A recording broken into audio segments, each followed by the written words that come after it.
Hello again. In this lesson, we are going to talk about muscle function and muscle movement.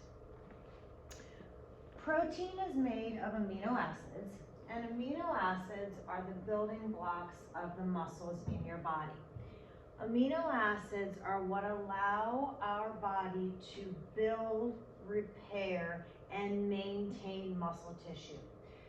So protein is made of amino acids, and these amino acids are the building blocks of our muscles. Okay, they allow our muscles to build, repair, and maintain themselves. Muscular fuel. Okay, muscles, like all tissues in the body, need fuel. Okay, and that fuel comes in the form of food and oxygen to survive and function. So our muscles, like all tissues in our body, need food and oxygen to survive. Our body stores what is called glycogen in our muscles, okay, where it waits to be converted to usable energy when we need it. Okay, so what happens to this glycogen? Okay, so our body stores glycogen in our muscles. Okay, we have a storage of that. Okay, so it waits till we need energy. Okay, then what happens is glycogen turns into glucose, which releases energy in the body. So we have these glycogen stores just waiting to be used. Then when it's necessary, glycogen then gets converted to glucose so energy can be released. Okay, there are two types of muscle fibers, fast twitch and slow twitch. Okay, slow twitch muscle fibers are the type of fiber that contracts slowly, okay, but it can maintain the contraction for a long time. All right, so slow twitch, and its name is slow twitch because it contracts slowly, but it can hold that contraction for a long time. Now, aerobic respiration to produce ATP, okay, and we're going to review in a second what aerobic respiration is. But our slow twitch muscle fibers use aerobic respiration to produce ATP. Remember, ATP is our energy source, okay? And aerobic, think air, is in the presence of oxygen. So our slow twitch muscle fibers are used in activities like endurance type things. So distance running, biking, swimming. So the muscle can go for a long time. Okay, so someone who is using their slow twitch muscle fibers are going to be doing an activity for a long duration. Then we have fast twitch muscle fibers. Okay, exactly like the name says, they contract quickly, okay, but for a short time. Okay, and this occurs in the presence of anaerobic respiration, so no oxygen. Okay, so ATP energy is produced, but without oxygen. Okay, these are things like quick bursts of energy. Okay, sprinting, weightlifting. Okay, the muscle contracts quickly, releases that quick burst of energy, and then the contraction is over. Whereas a slow twitch muscle fiber can withstand a continued contraction. Now, some people our bodies will have more fast twitch muscle fibers versus slow twitch muscle fibers. Then some people might have more slow twitch muscle fibers. So depending on, especially with athletes, you can know depending on the sport or what that athlete is good at, maybe what muscle fibers they might predominantly have. Okay, so muscle fiber size. Okay, the word hypertrophy means increasing the size of our muscle fibers. And remember, hyper is up, okay? So hypertrophy is increasing the diameter of our muscle fibers, okay? So exercise or activity increases the production of structural proteins. So with activity, you can build muscle, okay, meaning more protein is increased, so more amino acids. Okay, so hypertrophy is increasing the size of your muscle fibers. Okay, atrophy is a decrease in the diameter of your muscle fibers. Okay, this happens from lack of use. Okay, so for example, if someone is sick and in the hospital, they aren't moving their muscles to keep their muscle size, so their muscles will atrophy. Okay, the lack of use creates a decrease in the production of structural proteins, so there's less amino acids there to produce muscle, right? Then, the third thing that can happen is sarcopenia, which is age-related atrophy. As humans get older, we naturally produce fewer proteins. So just like our bones with age will get less dense and things like that, so does our muscle size, okay? We could just, as a person gets older, and especially older, like older age, someone can just naturally produce less protein, so you're not gonna have quite the muscle size that you did when you were younger. Now, we're going to talk about cellular respiration real quick. I know we talked about this when we were studying the respiratory system, but just as a review, because cellular respiration is an important concept to understand with the muscular system as well. Okay?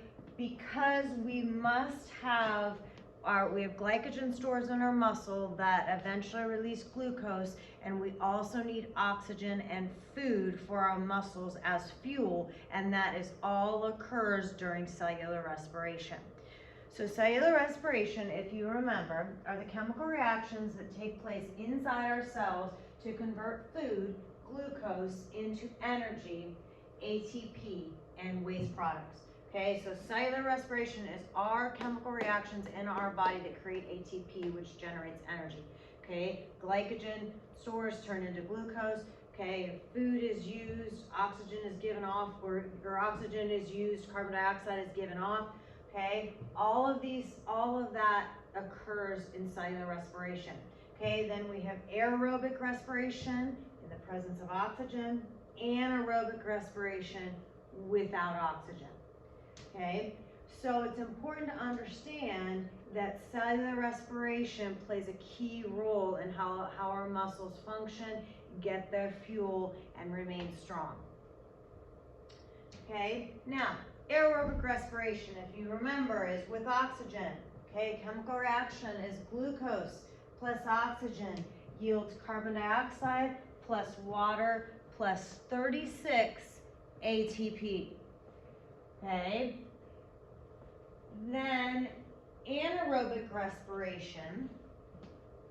Okay, so aerobic respiration is glucose plus oxygen plus carbon dioxide plus water, or glucose plus oxygen yields carbon dioxide plus water plus 36 ATP. That's a lot of energy.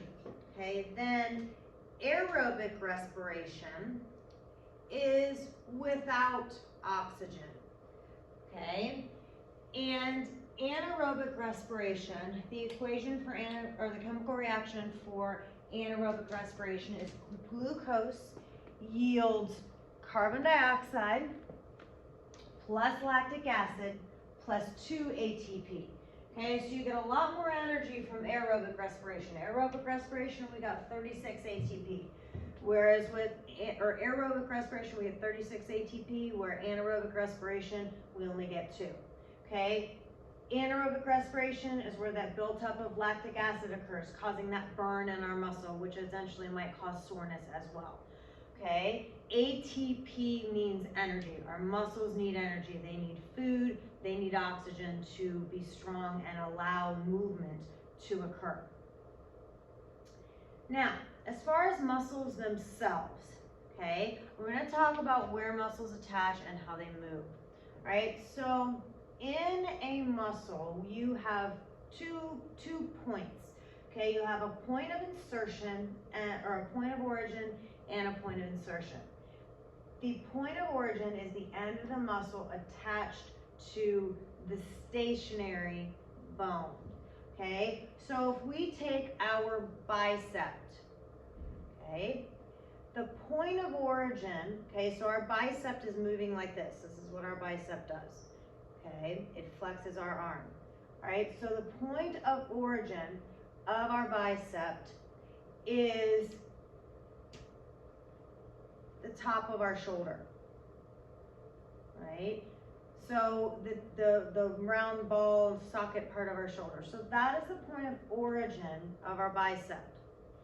Then the point of insertion is the end of the muscle attaching to the moving bone.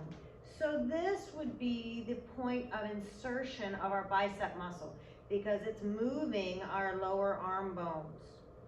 Okay, so our point of origin, the end of the muscle attached to the stationary bone. Okay, the point of origin of our bicep is the top of our, in our shoulder joint. Okay, the point of insertion of our bicep is the elbow joint because it's what's attached to the moving bone. Okay, if we take our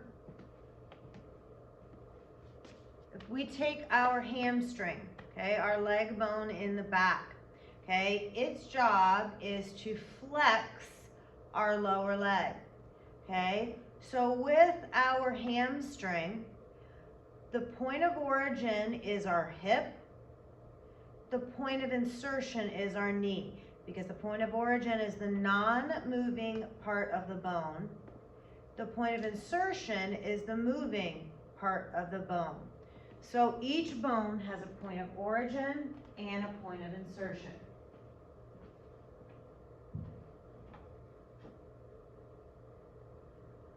Okay, muscle interactions. Okay, muscles often work in pairs. Okay, so because they work in pairs, okay, that's what creates our movement. Okay, one muscle contracting while the muscle on the opposite side of the bone relaxes creates movement. So whichever muscle is working, the opposite one is relaxing. So when I flex my arm using my bicep, my tricep muscle on the back is relaxing. Then if I extend my arm, now my tricep is working and my bicep is relaxed. Okay, same thing with, we go back to another example with our leg muscles. Okay, so our quadriceps are in the front, hamstrings are in the back. So when I flex my leg, my hamstring is contracting, my quadricep is relaxing. Then if I extend my leg, my quadricep is contracting, my hamstring is relaxing. Now when that occurs, okay, it is referred to as different names. Okay, the primary mover or the agonist is the chief muscle causing the movement. Okay, so the muscle that's doing the contracting. Okay, then the antagonist is the opposing muscle that's relaxing. Okay, so the agonist is the muscle causing the movement, the primary mover. Okay, then the antagonist is the opposing muscle that is relaxing. Okay, one muscle contracts while the other muscle relaxes. Okay, and it's muscles that are on either side of the bones. Then you have a synergist, which are muscles that assist with movement, so stabilizing. Okay, and they typically our stabilizing muscles are located in our joints, like our shoulders, our hips, our knees, okay, our elbows, right? So a synergist are the muscles that stabilize, that assist with movement, okay, and they work to contract and relax, but they're not the primary cause of the movement of the bone. Okay, now contracting and relaxing. Okay, when bones contract and relax, okay, movement of the body is a result of contraction, shortening of a certain muscle while there is relaxation of another muscle. So this contraction and relaxation has to happen opposite each other for movement to occur. So as our movement, as one muscle shortens, Okay, another one is relaxing. Okay, as a muscle contracts, it pulls on our bones to cause movement. All right, so all of our movement occurs because our muscle pulls on bone. Okay, and when one muscle contracts, the other one relaxes to allow movement to occur. Because you can't have your muscles pulling on both sides of the bone. Okay, one side of the bone, the muscle has to relax, the other side of the bone, the muscle contracts, that results in movement. Okay, all movement is a result of the contraction of primary movers and the relaxation of opposing muscle. Okay, that is how movement is able to occur on our bones. Right, so all movement is a result of the contraction of primary movers and the relaxation of opposing muscles.